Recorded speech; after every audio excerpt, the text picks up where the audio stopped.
Assalamualaikum warahmatullahi wabarakatuh. Perkenalkan, nama saya Nasrin Hanif dengan NIM 210209083 dari kelas 21A2 Prodi S1 Farmasi. Mata kuliah Imunologi dan Virologi. Untuk dosen pengampunya Ibu Bangkit Rizka Permata, S.Pharm M.Pharm. Di sini saya akan mempresentasikan hasil review jurnal dari saya yang berjudul Imunologi Infeksi Mycobacterium Tuberculosis untuk memenuhi nilai ulangan mata kuliah Imunologi dan Virologi semester 4 ini. Di sini untuk profil jurnal yang saya ambil dari Mikrobiologi Spektrum, Imunologi Infeksi Mycobacterium Tuberculosis. Ini untuk profil jurnalnya. Pendahuluan.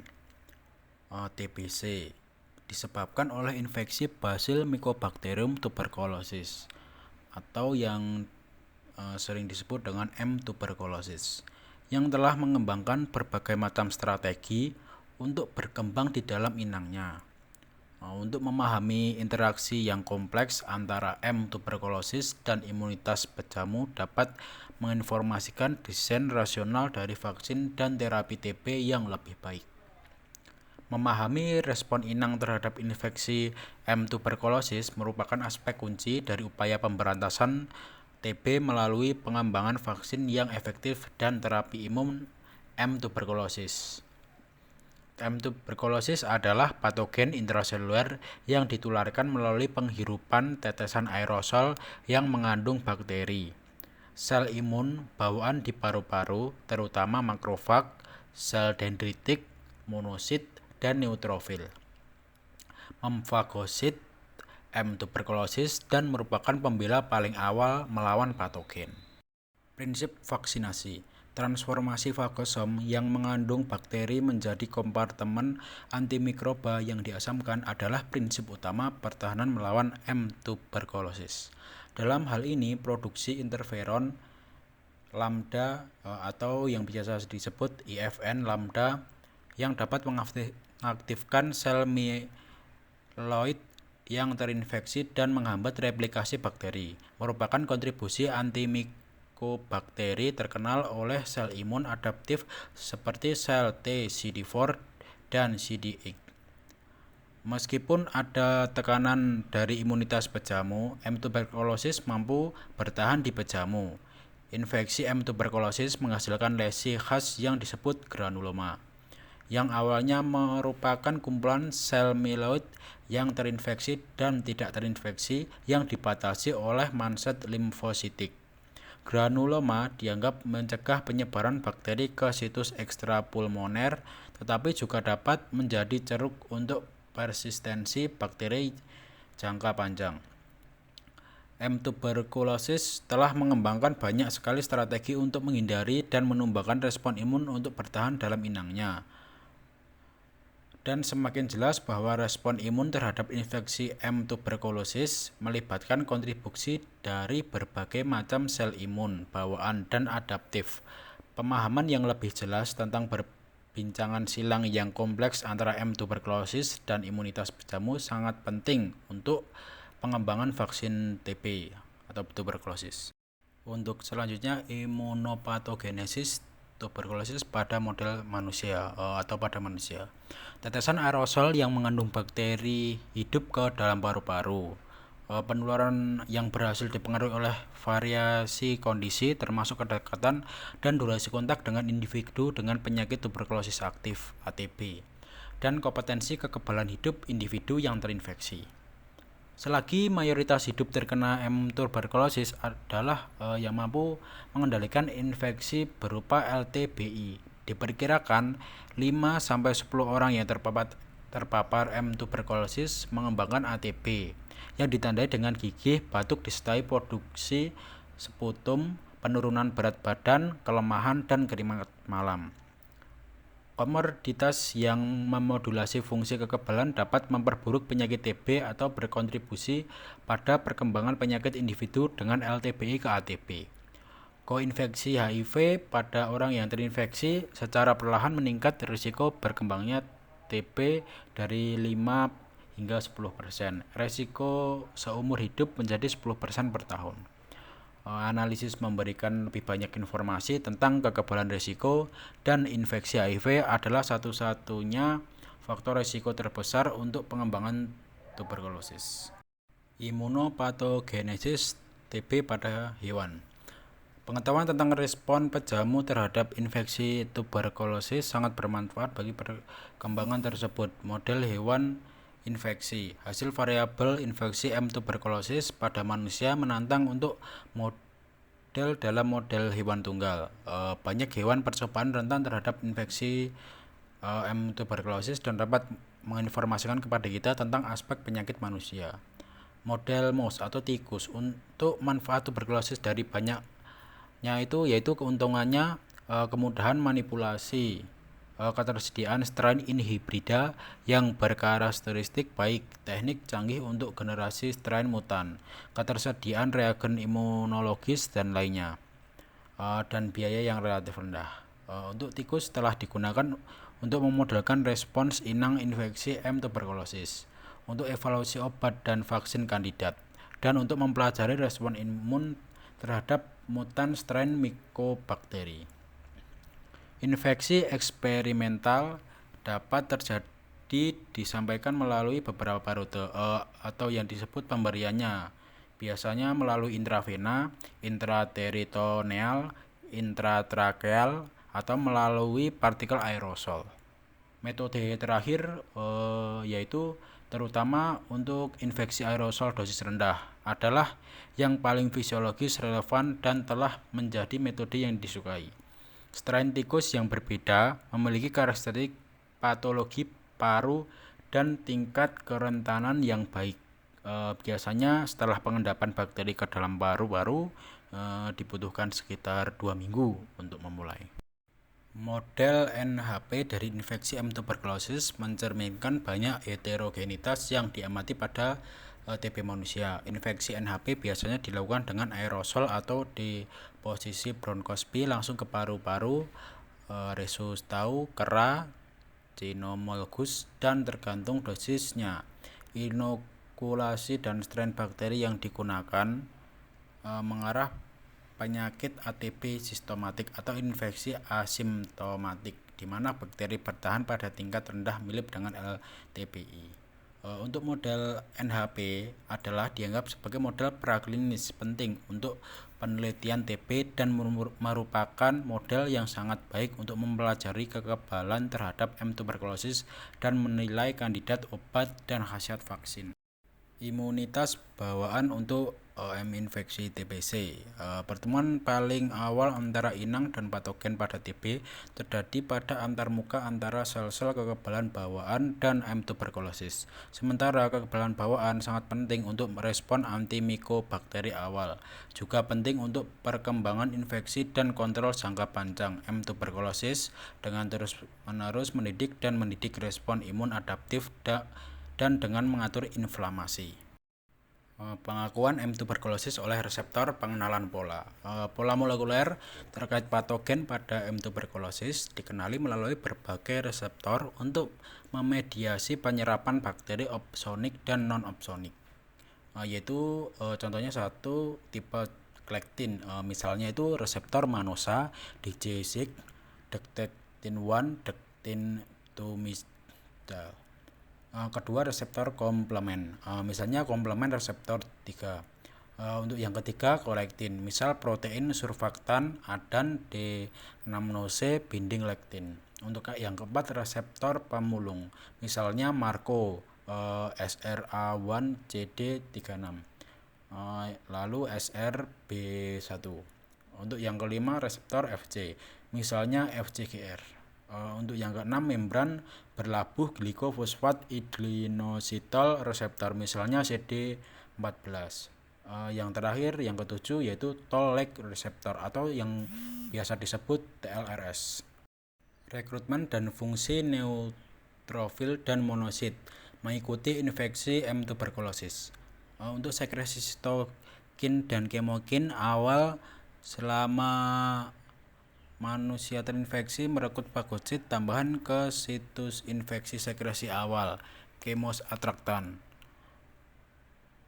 Mungkin dikaitkan dengan makrofag alveolar yang terinfeksi serta sel epitel paru, apalagi penelitian terbaru menunjukkan bahwa pembicaraan silang antara sel epitelium bronkial primer dan makrofag yang terinfeksi juga dapat meningkat sekresi kemokin.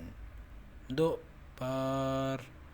dengan tambahan monosit dan granulosit ke paru-paru atau perdagangan ke paru-paru memberikan kekebalan tekanan pada M. tuberculosis dan sangat penting untuk inisiasi respon imun adaptif. Tetapi mungkin juga mempromosikan transmisi sel ke sel M. tuberculosis dan penyebaran.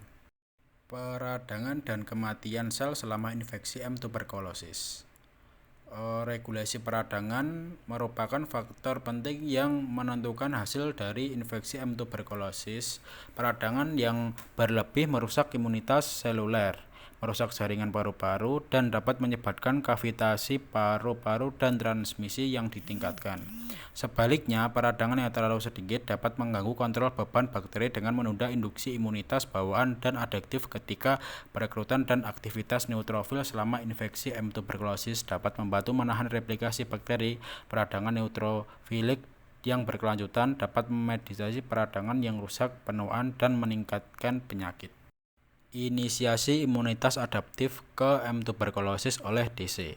Fungsi penting dari imunitas bawaan selama infeksi M. tuberculosis merupakan awal dari imun adaptif. Tanggapan DC adalah penyajian antigen profesional yang menginisiasi imunitas adaptif dengan menghadirkan antigen M. tuberculosis dalam konteks major histocompatibility complex MHC molekul costimulatoridon sitokin penisilin sel yang mengekspresikan pan-DC marker DC11C mengikuti infeksi M. tuberculosis, gangguan kontrol beban bakteri, dan menunda-nisasi imunitas adaptif menggambarkan pentingnya DC dalam memobilisasi respon imun adaptif yang mengontrol replikasi bakteri.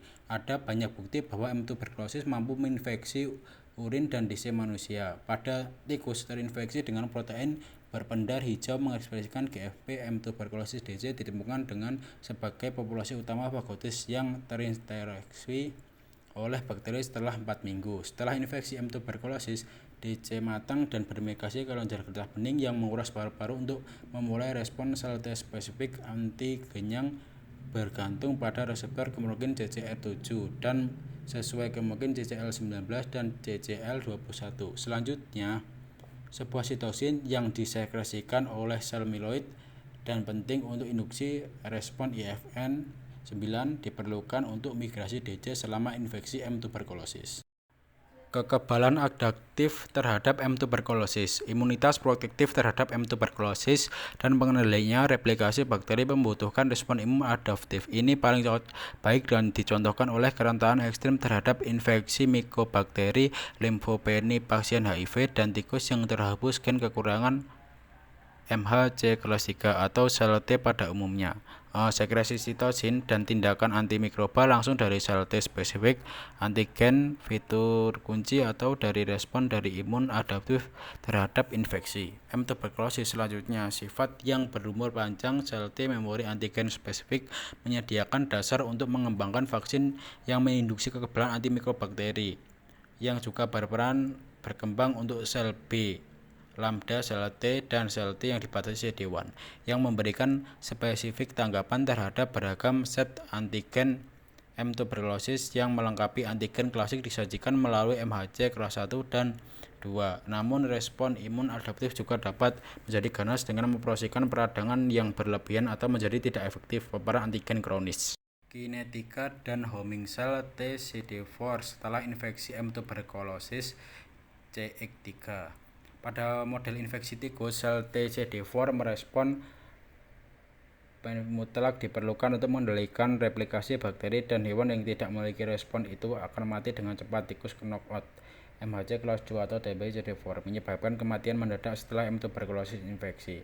Sel T CD8 memainkan peran kunci dalam kekebalan terhadap M. tuberculosis, tetapi tidak dapat mengimbangi kesuntuk defisiensi CD4. Demikian pula penipisan antibodi CD4 pada kera sangat mengganggu pengendalian M. tuberculosis dan menyebabkan reaktivasi pada CD kur hewan yang terinfeksi secara laten. Kualitas dan kekhususan CD4 respon T terhadap M. tuberculosis. Kualitas respon T sel merupakan fitur penting yang menentukan hasil dari infeksi M. tuberculosis. Secara kanal produksi IFN oleh sel TH-CD8 sel dan telemburi lainnya dianggap penting untuk perlindungan terhadap infeksi mikobakteri. Peran sel TCD8 pada infeksi M. tuberculosis. Tikus dengan delesi gen mikroglobulin Y2 membatalkan presentasi antigen MHC plus atau tikus habis sel T8 hidup lebih lama dari sesuai gangguan pada jalur MHC kelas 2 atau sel TCD4 respons setelah infeksi M. tuberculosis. Reseptor penghambatan selama infeksi M. tuberculosis. Infeksi virus kronis seperti HIV menginduksi ekspresi reseptor koin inhibitor pada permukaan sel T yang dapat meredam fungsi sel T. Pencabutan ligasi reseptor koin inhibitor telah terbukti menjadi strategi yang layak untuk merevalidasi kelelahan fungsional respons sel T spesifik virus. Bukti pentingnya reseptor koin inhibitor selama infeksi M. tuberculosis pada model hewan dan sampel manusia bervariasi. Antara model manusia, hewan kecil antara reseptor penghambat spesifik dipelajari PD1 adalah reseptor penghambat yang terkait dengan difungsi sel T CD8 pada infeksi virus kronis tetapi diekspresikan pada tingkat rendah sel TCD8 spesifik M. tuberculosis. Respon sel T memori. Pada manusia, sel memori memiliki antigen telah terdeteksi pada individu dengan LTBI TB pasien setelah pengobatan dan penyembuhan yang berhasil. Subset sel T memori dapat diidentifikasi menurut mereka fenotipe, permukaan sel, dan sifat fungsional. Dan populasi yang berbeda dari sel T memori antigen spesifik dapat dikategorikan berdasarkan ekspresi panel mereka, penanda aktivasi permukaan sel dan reseptor kemokin.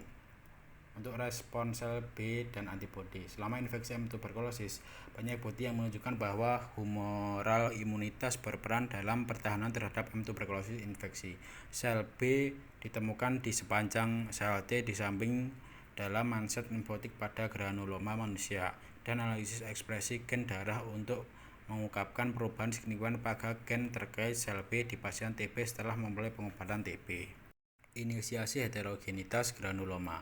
Granuloma adalah tanda struktur patologis pada TB. Ini mewakili sekuestrasi inang bakteri untuk membatasi penyebaran serta ceruk untuk bertahan jangka panjang dari M. tuberculosis. Selanjutnya, sifat permeabel obat selektif dari granula TB dapat mengurangi kemanjuran obat yang dimaksudkan untuk mengobati bakteri persisten. Granuloma terdiri dari agregat makrofag yang terinfeksi dan tidak terinfeksi M. tuberculosis. Dalam berbagai tahap masturbasi dan diferensiasi makrofag dalam granuloma dapat mengalami transformasi epiteloid menjadi makrofag berbusa berisi lipid atau bergabung menjadi sel raksasa berinti banyak.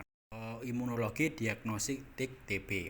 Diagnosis TB bergantung pada evaluasi gejala klinis dan riwayat pasien yang dikombinasikan dengan pemeriksaan radiografi dan deteksi bakteri dalam sputum.